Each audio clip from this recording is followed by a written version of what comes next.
Chapter 8. With practiced gestures, Anna cleared away the snow from the tombstone. The clumps of compacted snow went sliding down the stone, breaking apart on the ground. The sparkling wet surface of the stone came into view, the deep grooves of its etched characters glinting in the afternoon sun. This small graveyard, a 15-minute walk from Akiyama's cowshed, also offered a clear glimpse of Suntopia world. The Agano landscape was composed of snow-covered rice paddies, with no buildings tall enough to block the view of the theme park. Most of the graves were heaped with snow, so that you could tell at a glance which households had been to visit their dead today. The cold air was clear and pure, yet something about its extreme transparency made it hard to breathe. It'll be frozen solid in no time, I'm sure, but this was my dad's favorite, and my sister told me to leave it for him. Saying this, Anna took a big bottle of Kenshin sake from her canvas tote bag and set it down in front of the stone with a chink. She then laid the chrysanthemums she'd brought on the grave. The incense refused to light, and Rika could see the movement of Anna's finger flicking the lighter take on signs of irritation. Even when the line of smoke began finally to rise up, it was immediately absorbed by the snow, its heady fragrance intercepted by the clear cold air. It was at exactly this time of the year that he passed, back in February 2012. It was an accident. He was hunting with some neighbors, and he fell on a snowy path on Hoshu Mountain and hit his head. The only time my sister has been back since leaving for Tokyo was to attend his funeral. I mean, I saw plenty of her when I went to Tokyo, as did my father. We saw one another much more frequently than most siblings do. Reiko and Rika copied Anna in putting their gloved hands together in prayer and closing their numbed eyelids. Rika could feel that the tips of her eyelashes were frozen. After a respectful silence, the two of them opened their eyes and lowered their hands, but Anna showed no sign of moving, so Rika asked tentatively, "Did your parents meet and get married in Tokyo?" At this, Anna finally opened her eyes. "That's right. My mother took an office job at a small manufacturer in Shinagawa, where my father was working. My mother would often boast fondly that all the women in the company loved my father because he was knowledgeable and good at languages and behaved like a real gentleman, so everyone envied my mother when he chose her. From as far back as I can remember, my mother wasn't at home much, and her relationship with my father was somewhat rocky, but by all accounts, when they first got together, my mother adored my father. She treasured those early memories, it seems." Anna returned her tote bag to her shoulder. Once out of the graveyard, they walked along beside the road. It felt considerably warmer than when they'd set out from the Kajii's house. Big patches of blue sky showed between the clouds, and the surface of the road had grown wet.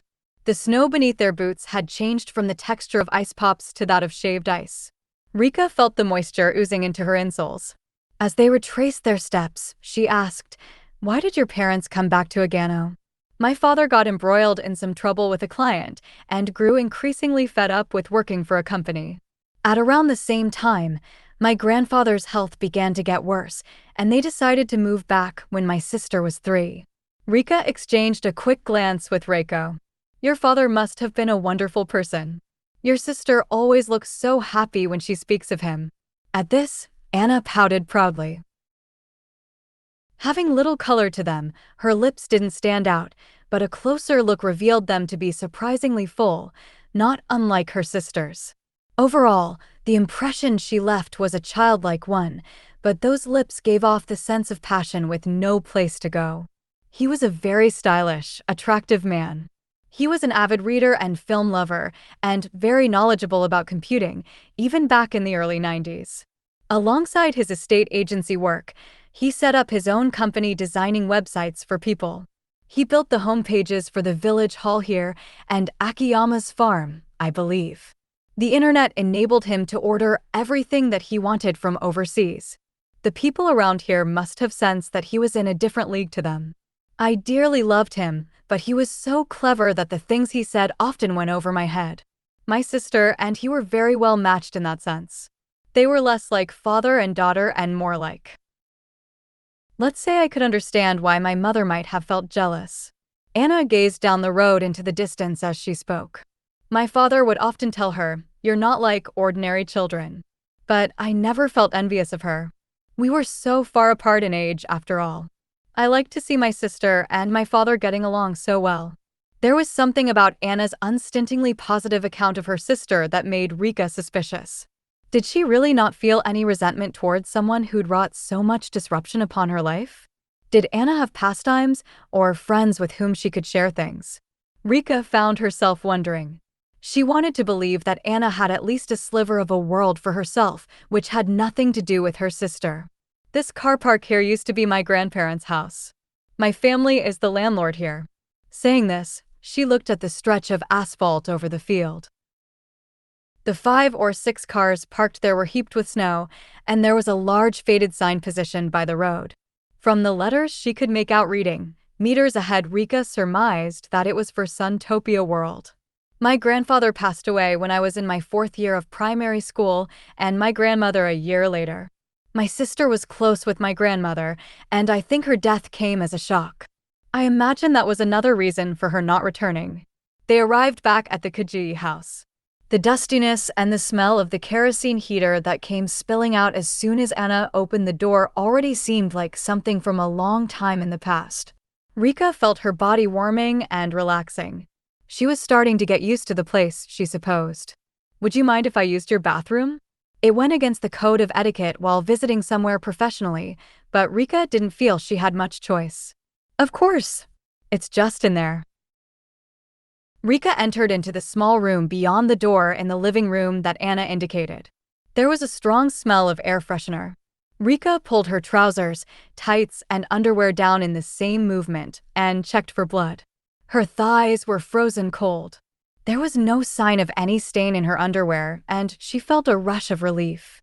Returning to the living room, she found Reiko and Anna on the sofa leafing through a photo album. They looked like they could be good friends, she thought. When Rika sat herself down alongside Reiko, she saw a plume of dust rise up, sparkling in the beam of light filtering through the gap in the curtain. From this position, Rika noticed that there was a fireplace behind the TV, filled with stacks of magazines. "This is my father," Anna said. Rika looked at the page which she was pointing at.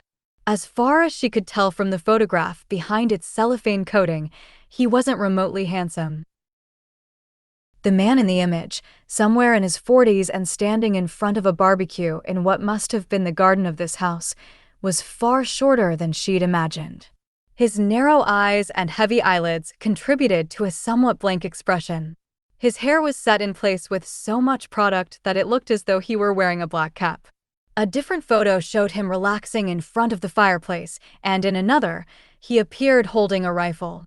There were pictures of him with Manako and Anna as young girls wearing expensive-looking kids' clothing, but not a single one featured their mother, Masako.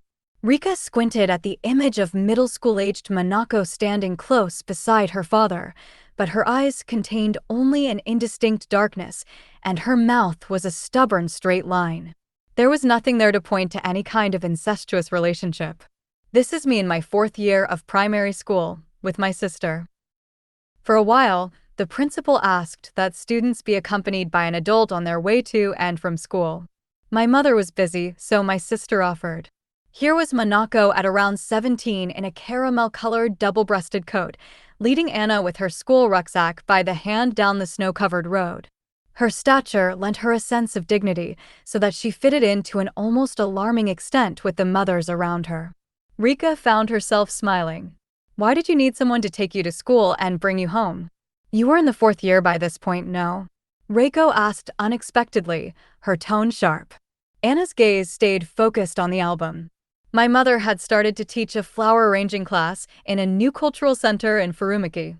She got her teaching qualification when she was living in Tokyo. She got her driving license, too, so she could drive in.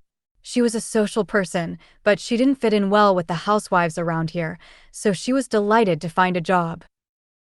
Were all the plants crammed into this room left over from that era? Rika wondered.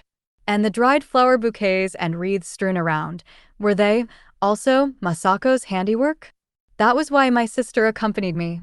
"Oh, Mum. You're awake. You should be resting." Anna pouted as she spoke, her intonation immediately growing more childish. Rika and Reiko hurriedly stood to their feet and looked in the direction of Anna's gaze. A backlit figure stood in the gloom of the kitchen. The pain's not too bad today, so I'm fine to be up. The sekihin should be ready soon. I've been soaking the cowpeas for it since yesterday. The woman before them looked to be around 60. I'm Masako, Anna, and Manako's mother. Thank you for coming all this way. Her low voice had a teacher's clear, firm tone. While Rika and Reiko introduced themselves, Masako began moving around busily, taking out bowls, arranging the chopsticks on the table. They'd been told that she couldn't move around much on account of her bad back, and she certainly had a pronounced stoop, but both her facial expressions and her movements seemed controlled. She must have changed clothes knowing that they had visitors, Rika thought, taking in her black woolen jumper with sequins worn over leggings. Her hair was dyed a dark brown and cut short, and her diminutive face with its sunken cheeks was almost eclipsed by a pair of spectacles with light purple frames. Her skin was dusted with white powder, and there was something about her youthfulness that made it impossible to take your eyes off her. Rika remembered that herself and Manako Kajii were only 2 years apart in age, yet owing to her calmness of demeanor and distinctive way of speaking, Rika had been imagining her mother as a woman in her 70s. I don't personally like sekihin that much.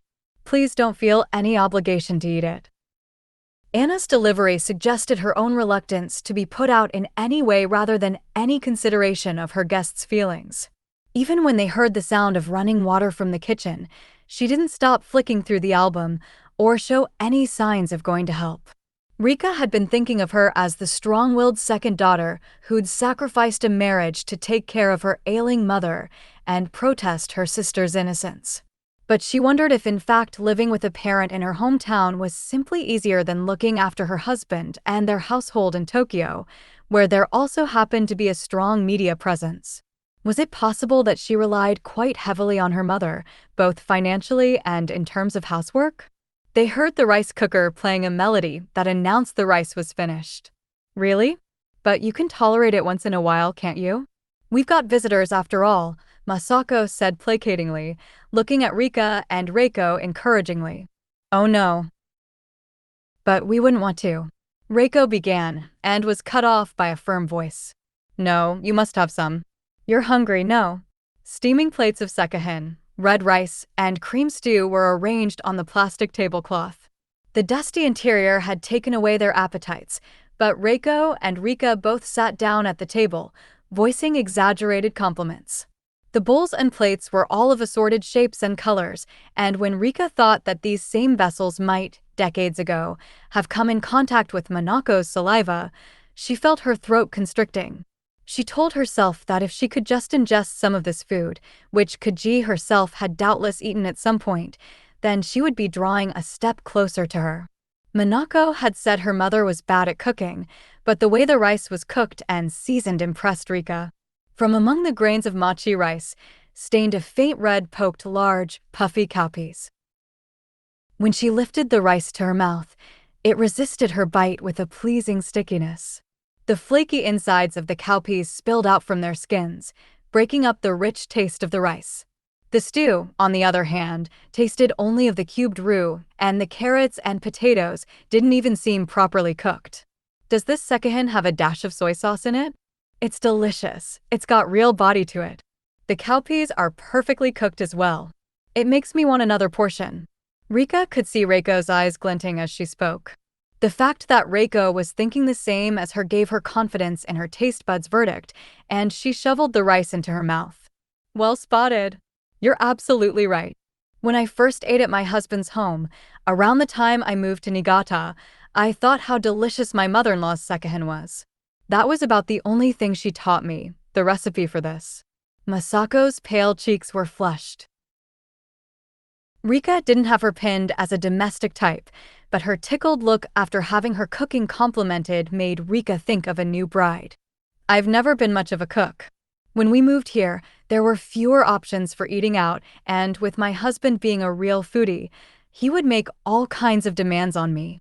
I grew quite fed up with it and ended up relying on microwaved and pre-prepared food. The pre-prepared food in the supermarkets here is very good quality. The portions of the deep-fried meat they sell at the butchers are huge. I'm talking like this. Giggling, Masako traced a square shape with her hands.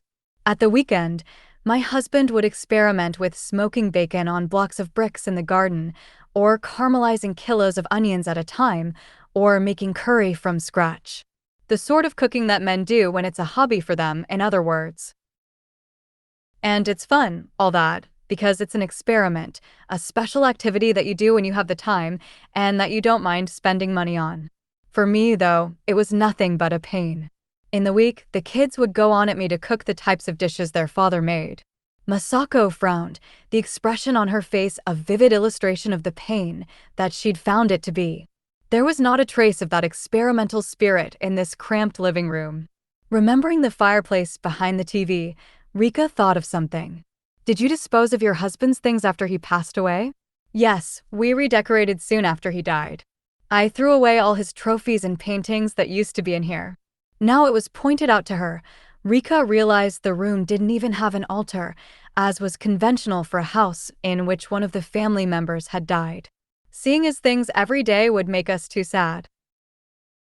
Masako lowered her eyebrows into a suitably somber expression, but Rika could tell she was lying. My sister was very angry about it, Anna said. After the funeral, she came back to find all my father's things gone, and the place looking entirely different. She said it was no longer the house that she knew.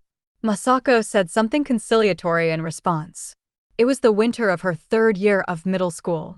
Right after she and the caretaker had found her father's body in his flat, Rika had called her mother from a public phone box while waiting for the police and forensics team to arrive. He's dead? He's definitely dead? Or you still don't know? Rika could tell that her mother was being mindful of her feelings, yet she could still hear the trace of exhilaration in her voice. Rather than probing the possibility that he was still alive, her mother wanted to know whether it was established, beyond doubt, that there was no such chance. I'll come right away. You don't need to do anything. Since finding his body, Rika hadn't set foot in the apartment at all. Once the post-mortem was complete and the cause of death ascertained, her mother raced into action. Her father's family stubbornly refused to lift a finger, and so her mother organized the funeral more or less single-handedly. Even when, at the wake before the funeral, his parents and relatives had grown hysterical and effectively accused her mother of killing him, she hadn't so much as flinched. Her mother arranged for a professional cleaning firm to visit the apartment. They cleaned the carpet stained with her father's blood and the rooms now stained with tobacco smoke and dust, and threw away all of their family mementos, save for a few photo albums. When the transformation was complete, the place was sold off. His bank account, together with the small sum of money left in it, were legally handed over to Rika. Rika's mother put the money in it towards Rika's education. She moved with speed and efficiency. She must have played out this scenario in her head several times before it happened, Rika figured. Needless to say, she had no objections to anything her mother did. She was grateful that there was no need for her ever to return to that apartment. And yet, she couldn't help but feel that her mother had been waiting for her father to die. The indolent lifestyle he led as a form of accusation had continued to cause her suffering. Rika, who went once a month to visit him in Mitaka, had kept on lying to her mother, telling her that her father was doing well and enjoying living alone, but her version of events was always undermined by other people's accounts. Various interfering women, those living in his block, and the mothers of the kids whom Rika had been to primary school with, would give her updates on what a sad, irresponsible sort of life he was living. Her mother wasn't close with any of these women, and since the divorce they had no connection with her at all. One of them had come to her boutique and, feigning concern, had managed to elicit her mother's new phone number, which made the rounds in no time. The women would make comments to Rika's mother like, "His eyes look hollow and I'm worried about him," or, "The very idea that someone once so stylish has come to disregard his appearance completely," or, "It seems as though he lives off convenience store food.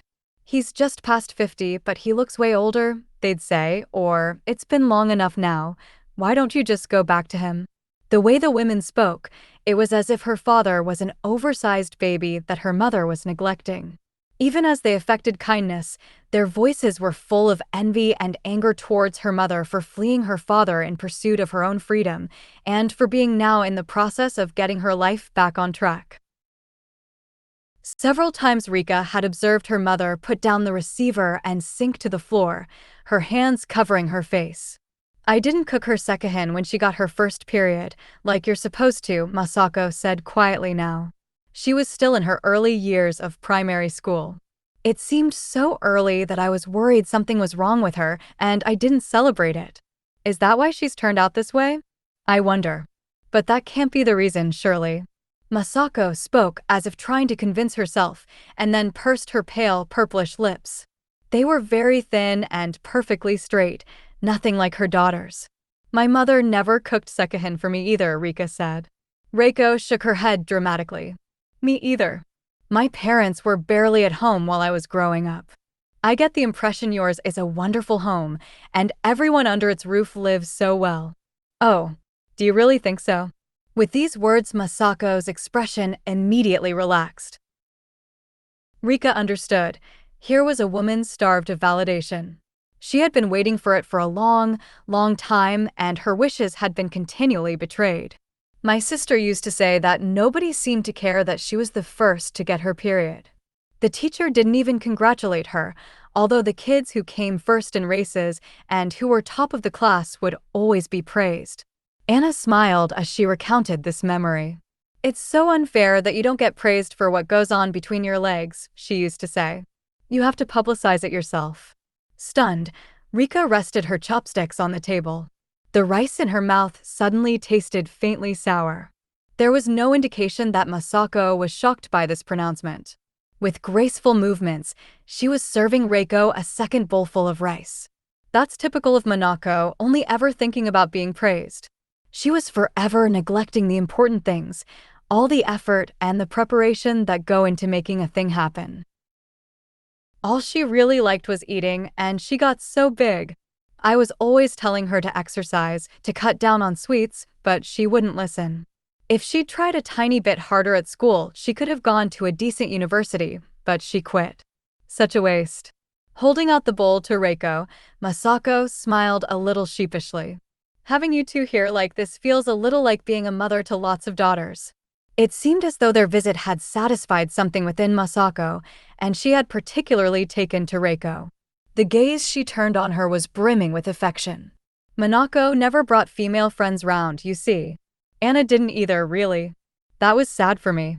The look on Anna's face as she ate her stew gave no sense of any awareness she was being spoken of.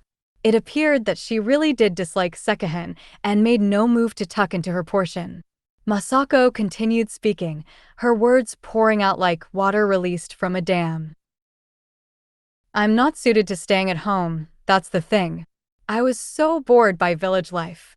When I started working at the cultural center and made friends with the other teachers, I felt like I'd been brought back to life. I started going to tennis and ballet on my way back from work. It was great. I used to be really sporty as a girl, not that you could tell, to look at me now. My husband didn't like me doing all that, though. He put on a good show of being liberal, but he was nothing more than a spoiled boy brought up in provincial Niigata who wanted a stay-at-home wife. His view of women was terribly conservative. You find a lot of left-wing men his age like that. My father was the same. My parents divorced and we lived separately from him, but I know exactly what you mean. My mom and dad met in the student protests, so in theory his politics were progressive." At this interjection from Rika, Masako's eyes twinkled. "Did your mother raise you all by herself then? How impressive. And you turned out to be a journalist on a weekly magazine. You grew up with your mother as your role model. I failed to make either of my girls independent. I wanted to raise them as women with proper jobs who could fend for themselves." Midway through her impassioned outburst, Masako suddenly lifted her head. In the light reflecting from the blanket of snow outside, Rika could clearly see the lines on her face and the loose skin on her neck. "My daughter didn't kill anybody. I'm sure of that. She was ostentatious and terribly lazy, but I didn't raise her in a way that would allow her to stray from the path that badly. The meaning behind her name is living close to the truth." My husband spoiled her rotten and was only interested in the fun parts of childcare, so I also took on the role of the father in his place and instilled a sense of rules and manners in her. If she hates me for it as a result, it doesn't bother me. Masako's eyes were tinged red and her lips trembled.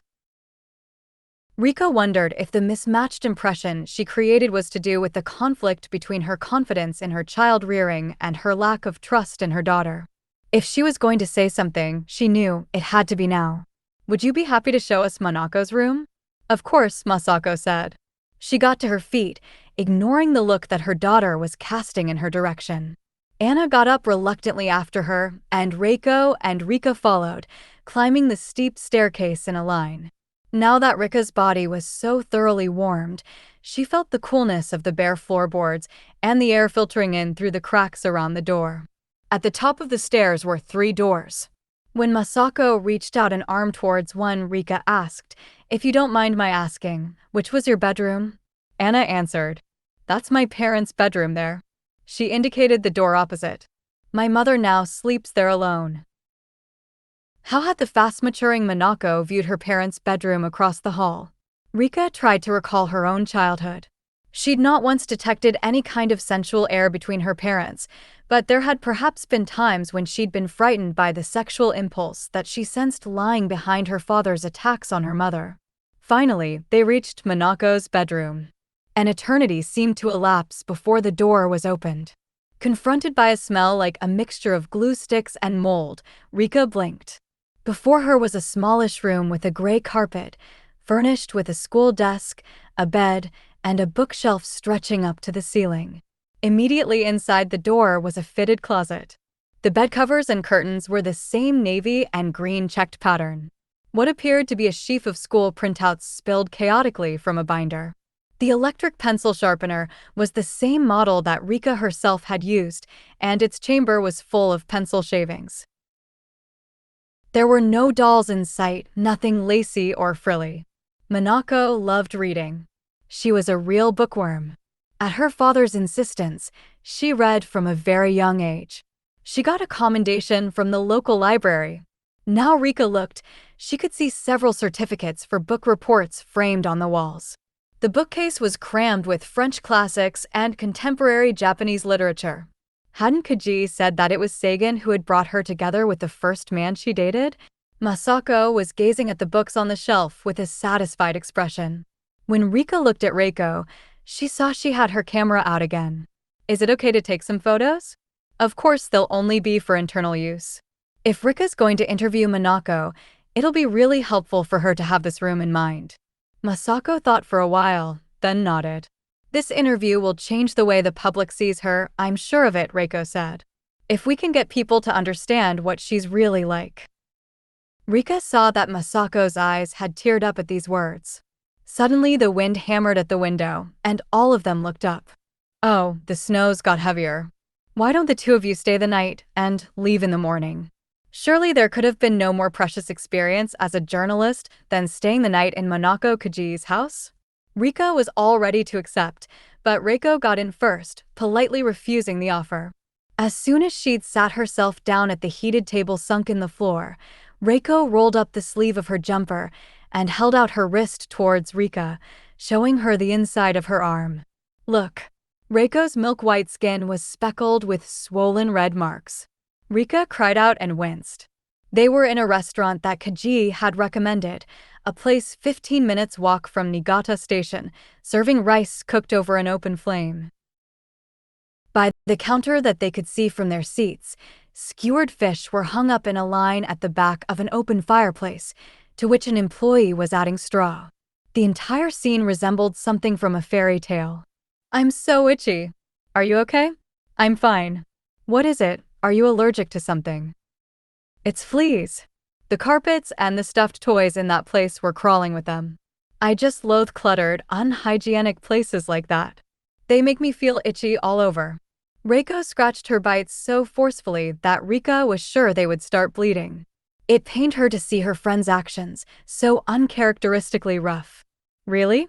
Can you still get fleas when it's this cold? Maybe they got you in the cowshed."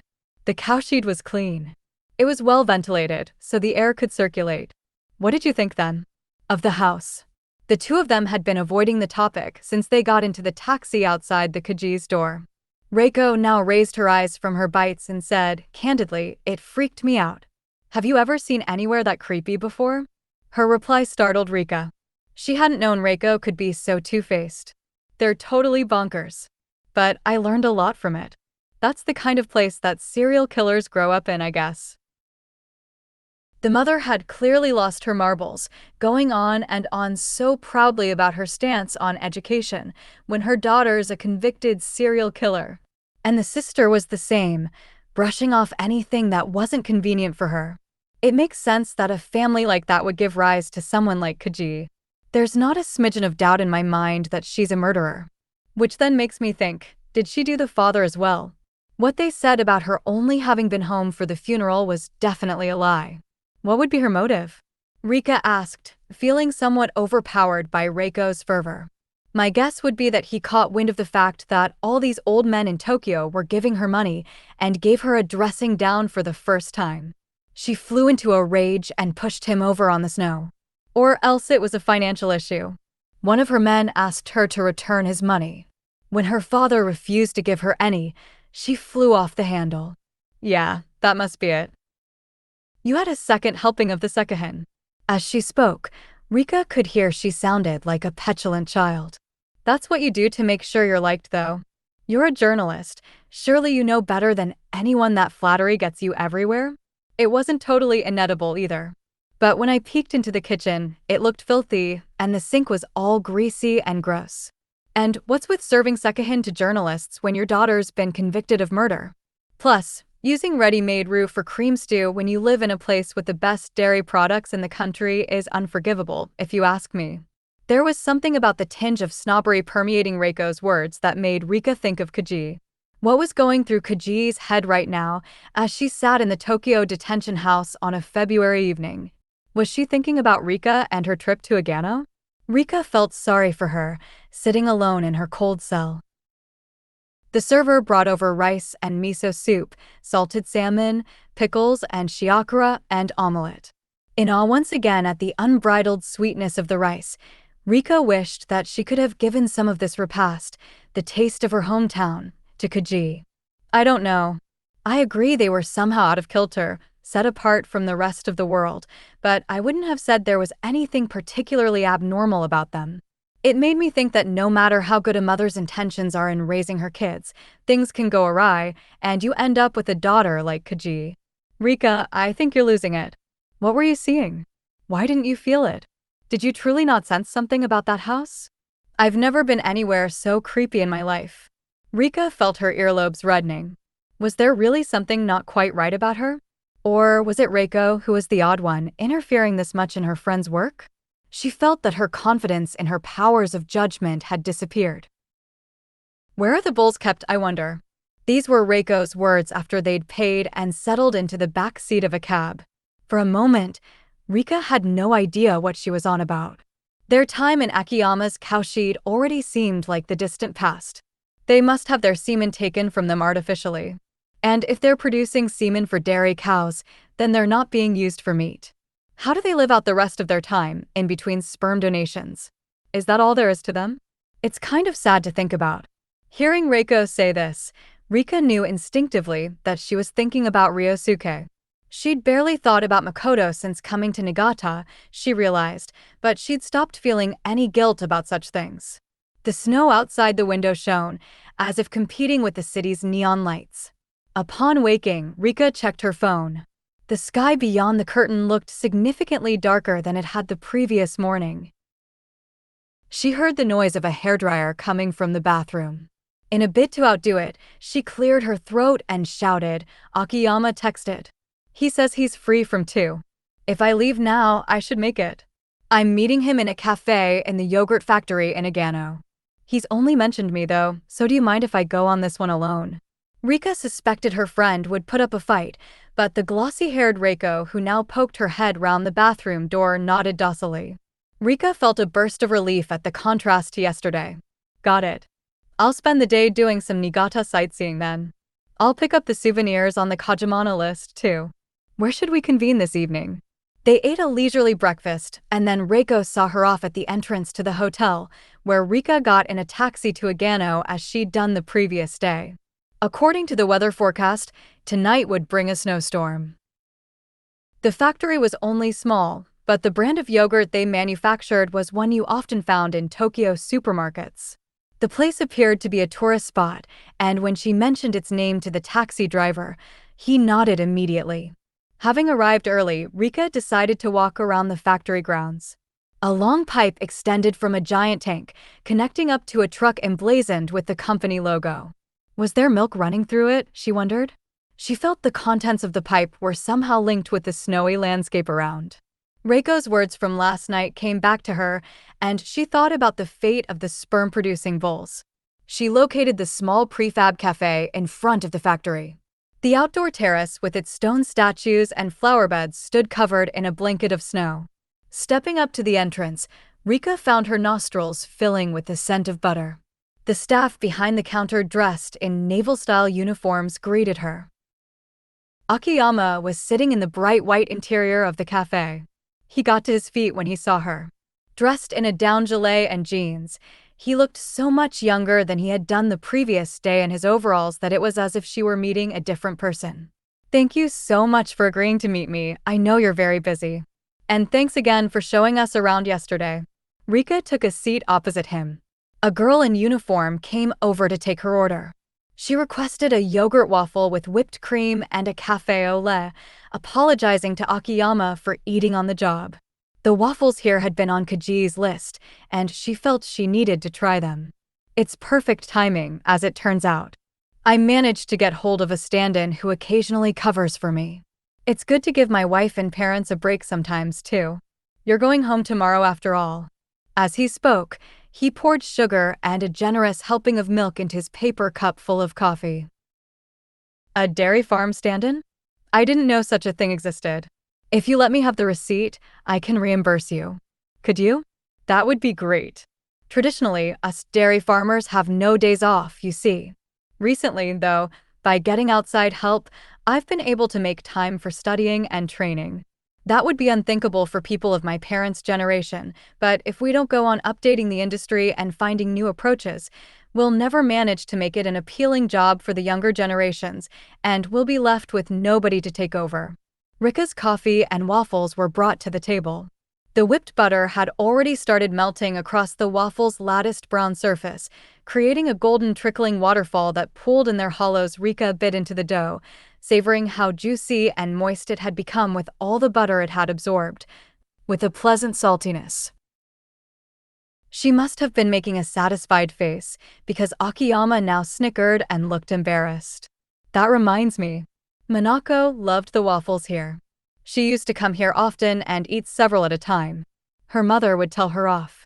What were your feelings about her? I didn't feel much either way, to be honest. Our families were friendly, so we used to play together a lot when we were younger. She'd sometimes come to watch our cows giving birth. Her father would give us sweets and gifts from Tokyo, which I loved.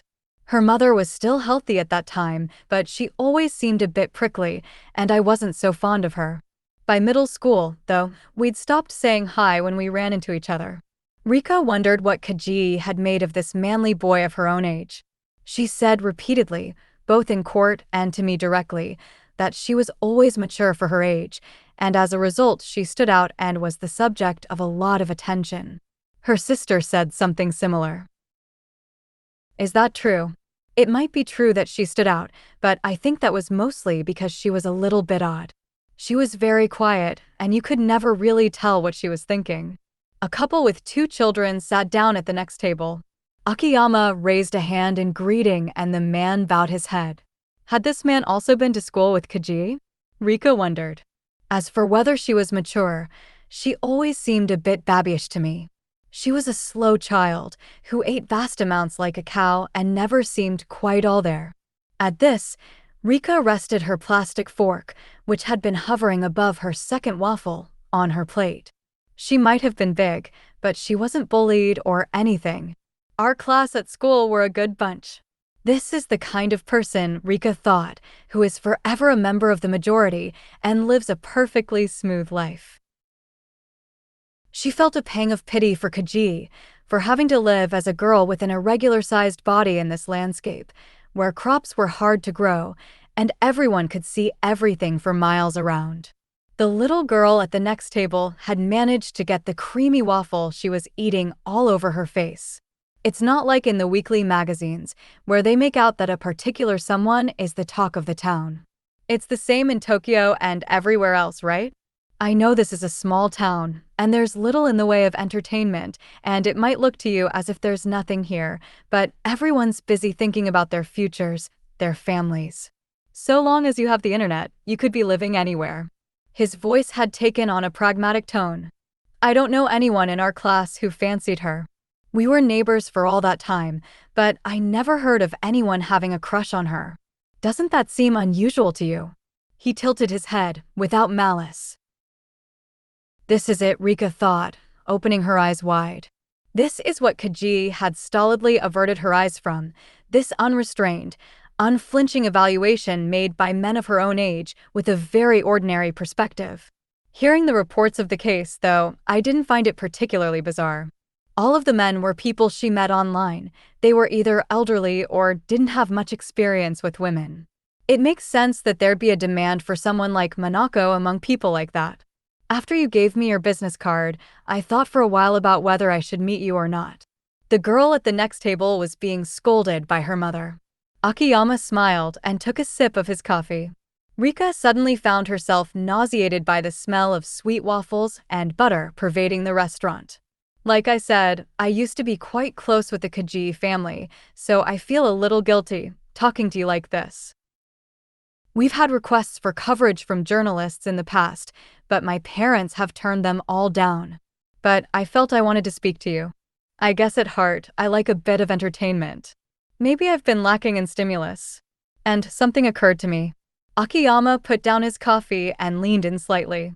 Could it be that a certain impression of someone is fabricated after the fact? One winter, when I was 17, I heard rumors about Manako and a weird older man. At the time, everyone had their heads full of getting into university and what they were going to do after school ended, so we forgot about them almost immediately. You're talking about her going around with an older man from Tokyo, right? Rumors circulated that it was compensated dating, and it was on the back of those that she left the area. That's the story that's been told by the weekly magazines, for sure. And I guess that's right in a way. There's nothing inaccurate about that story. Nobody's telling lies. But it doesn't really capture the way things felt at the time. The reality was a bit different. Our high school was about 2 kilometers from here. These days it's a school specifically designed to prepare kids for university, but at the time it had a lot of dropouts and so on, and there was plenty of dating going on among the kids. If anything, Manako seemed kind of babyish in comparison to the others. Nobody praises you for what's going on between your legs unless you yourself say something about it. It wasn't really that people saw her in a different light after that. Maybe they'd grin and give her the look, but it was done in a protective way. Her being seen walking about with an old man was really neither here nor there. The media at the time was flooded with stories of older men paying to date and sleep with schoolgirls, anyway. While Rika hadn't experienced being an adolescent in a mixed school, she could imagine it well enough. Most likely, the lack of interest that the boys of her own generation showed in her had been the toughest thing for Kajii to bear. However hard she looked at him, she couldn't see any strong emotions in Akiyama as he sat before her. She couldn't sense any of the curiosity, irritation, and envy toward Kajii that the people around Rika all displayed. In this town, where it was impossible to hide anything, Kajii had just been an unremarkable sort of a girl who ate a lot. That was the sum total of his knowledge about her.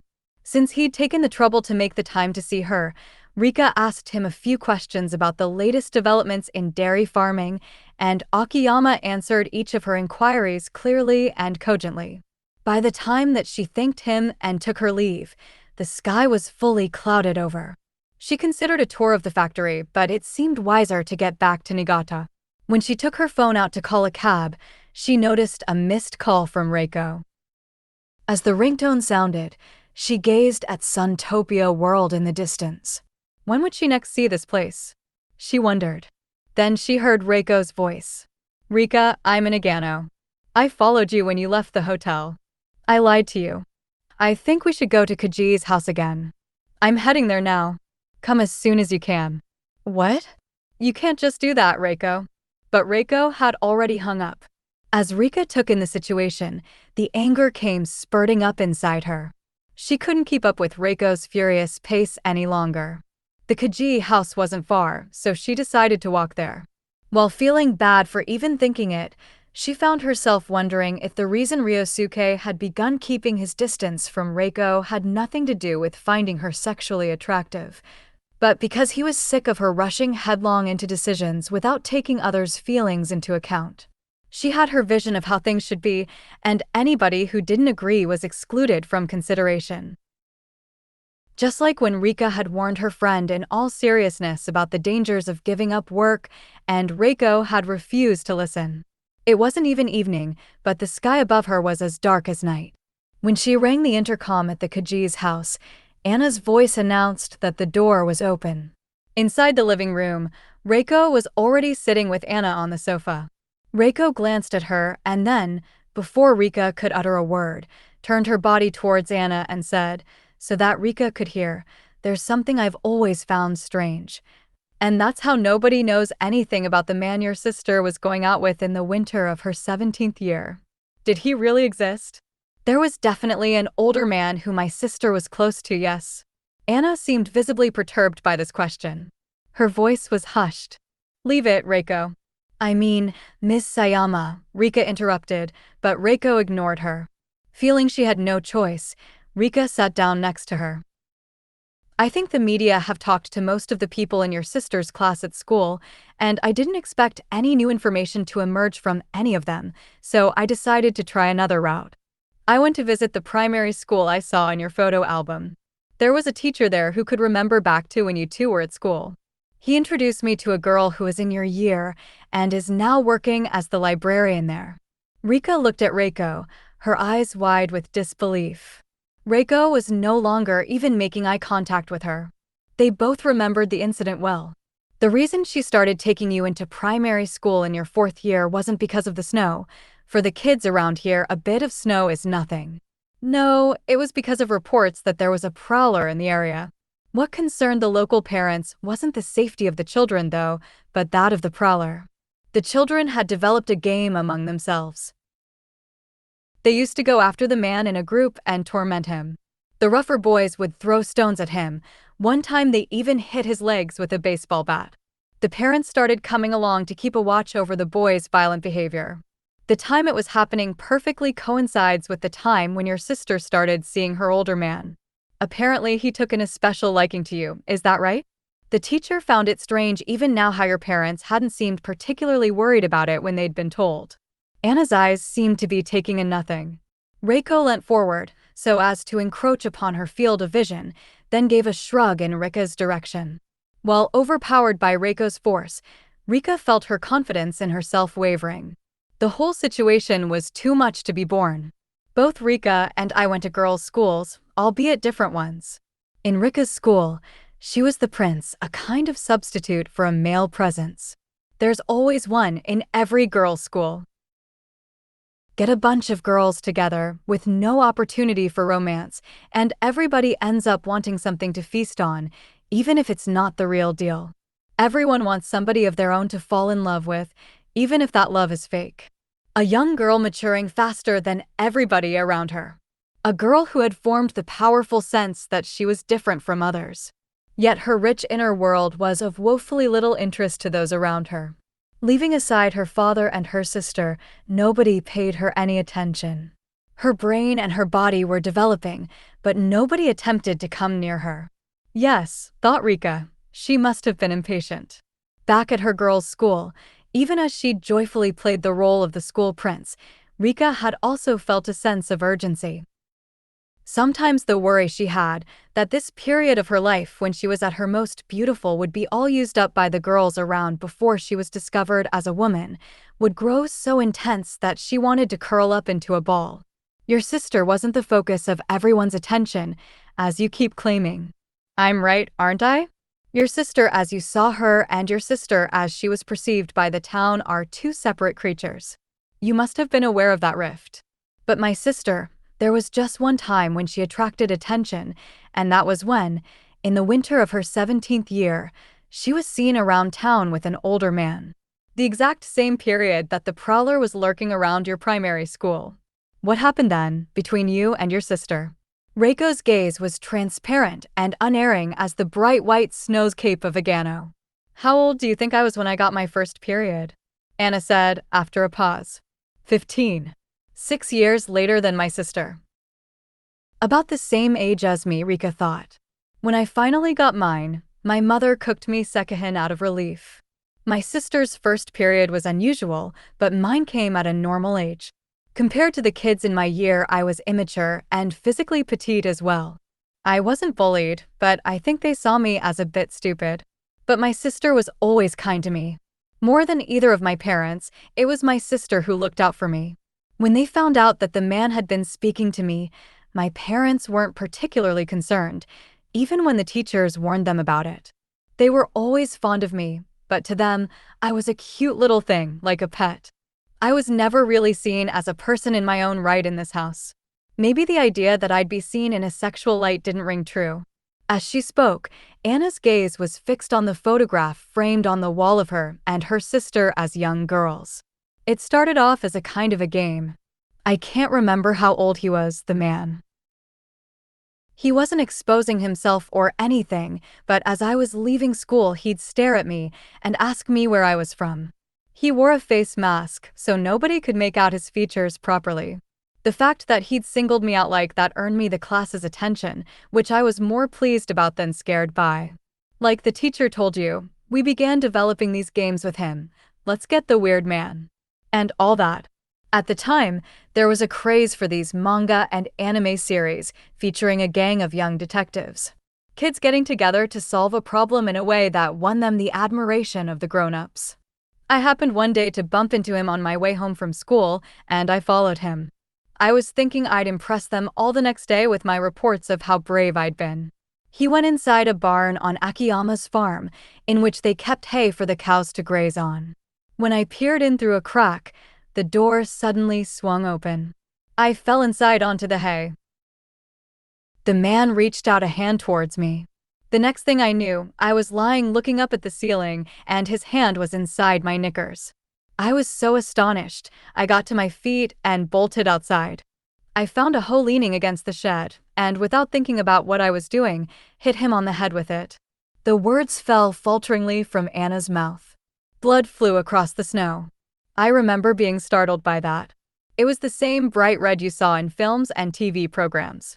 The man was crouching down, cradling his head in his hands. I thought maybe I'd killed him, and if the truth ever got out, I'd be in huge trouble with my parents. As soon as I got home, I broke down in tears and confessed to my sister. My sister told me to leave it to her. "Leave it with me," she said, "and don't tell a soul about it." She went out that evening by herself to find him, and didn't come home all night. My mother was furious, my dad was out of his mind with worry, and I couldn't sleep a wink. The next morning she came back. She refused to say where she'd been, even when my mother slapped her. Later on, she told me that he hadn't died. She'd found him collapsed by the barn and taken him to hospital. She said that he was mentally ill, but he wasn't a bad man. In fact, Anna should have been angry. She should have cried and been repulsed by what had happened to her. She should have got the adults around her involved. My sister said that he was just starved of female tenderness. If he had only been given some female affection, he wouldn't have ended up that way. She told me that she'd become friends with him. The first person outside of her immediate family to look favorably at Kajii was a sex offender. She had reworked the story to give it a more palatable taste, transforming it into the one of a mysterious older man and a precocious young girl in a secret relationship. It was through making contact with the worldview of a sex offender that her life had changed. In that worldview, the woman was to blame for everything. Sexual assault took place because women led men on, then gave them nothing. Men who were introverted, timid, and couldn't express their feelings couldn't find partners. The reason behind Japan's declining population was all those women who judged men solely on their appearance and the size of their pockets. It was all women's fault. But she was different. She was a goddess, shining bright. She told me that men are weak, sensitive, and tender creatures, so you had to forgive them a bit of rudeness and interference. That he probably approached me because I led him on in some way. He'd only behaved the way he had because he was lonely. It's a situation that's come about because women are frosty towards men and treat them like idiots. It's the fault of women like our mother. She told me I had to do everything I could to make sure I didn't turn out like that too. Rika heard Reiko stifle a gasp, but Anna carried on. I remember that when my father passed away, my sister said the same thing, that it was my mother's fault. That if she'd taken better care of him, it wouldn't have happened. She shouldn't have let him go out on a snowy day in boots with such little grip. According to Kajii, men were like children with no capacity to make decisions of their own, even her most beloved father. But could Rika really claim to be that different? She wanted to say that she hated her father, that it was only natural that he died in the way he had given the choices he'd made. And yet, there was part of her that felt sorry for him. When she thought of her father dying all alone in that apartment full of memories of their family, the sadness was unbearable. It was because she and her mother had left him that her father had died. There was no doubting that. She and her mother had killed him. If they'd stuck with him, managed to keep him in check just as the good wife and good daughter that society required them to be were supposed to do, managed the juggling act needed to maintain his good mood, then they might have been able to live together as a family. Even though Rika knew in her heart of hearts that any kind of connection that demanded that much effort to sustain was fraudulent, even though she was aware of how hurt her mother would be if she ever knew Rika thought this way, there was no doubting that some part of her did believe all this. If she'd been better at suppressing her ego and her feelings of hatred towards her father, if she and her mother hadn't gone after their own freedom, if they hadn't ignored her father's cries for help. What Rika regretted above anything was. But no, this wasn't right. She was being sucked into Kajii's way of thinking. She bit down hard on her lip, desperately trying to bring herself round. Her own past wasn't relevant right now. If she didn't manage to draw a line between the two, she really would become just as Reiko suggested she was becoming. Anna continued in a feeble voice. Talking to my sister, I started to feel like it was all my fault. If I hadn't set out to get him, then none of it would have happened. From that point on, I never spoke about it with anybody. Not even to the teachers at school. Anna gave a helpless smile. It was at that time my sister started cooking. She'd make bento boxes and bake cakes to give to him. She told me that it made her happy to see how, each time he ate her food, he'd get a little better. She didn't tell me what he did, or where he lived. All she said was that he lived alone and that he was starved of home-cooked food. The two were co-conspirators and comrades. Out on those cold, exposed fields, they had each other. I don't think he was interested in grown women. At 17, my sister already had the body of an adult, so I doubt that there was anything of that nature between them. My sister was a terribly serious person with a strong sense of personal responsibility. She attempted to give him a new life and continued to cover up my crime. It's possible that he's on her side, even now. Maybe he was jealous of the other men and killed them off. Maybe my hitting him in the head sent him crazy. If that's the case, then it's all my fault. With this, Anna burst into tears. Stop your crying. Masako had appeared and stood directly behind her daughter. Looking up at her from where she sat on the sofa, Rika thought she looked exactly like Manako, those huge, blank eyes like black grapes. She was petite, but there was a certain girth to her chest, an overpowering sense of weight. Rika felt as though the plants in the room were reaching out to wrap their tendrils around her. She met the buttoned gaze of one of the soft toys. Not in front of guests. It won't do. You shouldn't be dredging up the past like that. What's the point in remembering those things now? She knew it wasn't the time for it, but Rika's attention was captured by the snowstorm outside the window. Would they be able to get back to Niigata that evening? Maybe this time they really would have to sleep in this house. Feeling an itch on the inside of her arm, she turned over her wrist to see several of the same swollen red marks that Reiko had shown her the previous night.